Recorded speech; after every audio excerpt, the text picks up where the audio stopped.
এরা আরবি সংস্কৃতি ফিরিয়ে আনতে চায়, মহিলাদেরকে বোরখার ভিতরে ঢোকাতে চায়। লেট ইভিনিং এ মহিলাদের বাইরে বেরোনোটা উচিত। তো এই রাজ্যে মা কালীর ব্রত করবেন, পুষ্পাঞ্জলি দেবেন কখন? সারা রাত্রি পুজো। এই রাজ্যে যে সরকারটা আছে, এই সরকারটা শুধু হিন্দু বিরোধী নয়, নারী স্বাধীনতার বিরোধী। আফগানিস্তানে বলা হয়েছে যতক্ষণ না হাড় ভাঙছে ততক্ষণ এলাও মহিলাদের উপর অত্যাচার।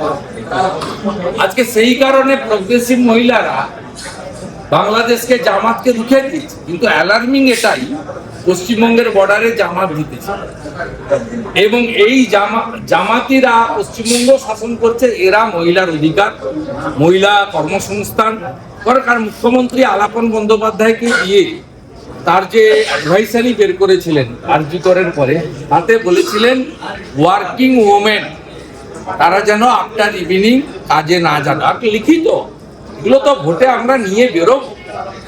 তারপরে সুপ্রিম কোর্ট যখন বললেন এটা হয় না ভারতে, এখানে কাজের লোক মানে যে কাজ করবে সে কাজ করবে, মহিলাদের এইভাবে রেস্ট্রিক্টেড আপনি করতে পারেন না, উইথড্র করলো সুপ্রিম কোর্টের থাপ্পড় এবং কানমোলাক। তারপরে মুখ্যমন্ত্রীর যে মাইন্ডসেট লাইক জামাত, সেটা দেখলেন দুর্গাপুর আইকিউ সিটির ঘটনার পরে, গ্যাংরেপের পরে বেড়াতে যাচ্ছিলেন দার্জিলিংয়ে, এখানে দাঁড়িয়ে বললেন যে মহিলাদের সুরক্ষার দায়িত্ব নিজেদেরই নিতে হবে, সবার বাড়িতে বাড়িতে জনে জনে কমিশন দিতে পারবো না। আর সেকেন্ড হচ্ছে লেট ইভিনিং এ মহিলাদের বাইরে বেরোনোটা উচিত। তো এই রাজ্যে মা কালীর ব্রত করবেন, পুষ্পাঞ্জলি দেবেন কখন? সারা রাত্রি পুজো। তাহলে তো আপনি বলে দিচ্ছেন কালী পুজোতে যাতে মহিলারা ব্রত না থাকেন, বাড়ির বাইরে না।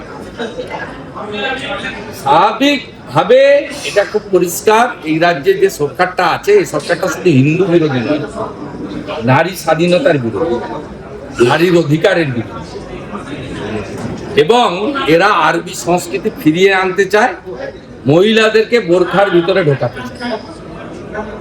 অতএব মহিলাদের গুরুত্বপূর্ণ ভূমিকা পশ্চিমবঙ্গে থাকবে জামাতকে আটকানোর জন্য।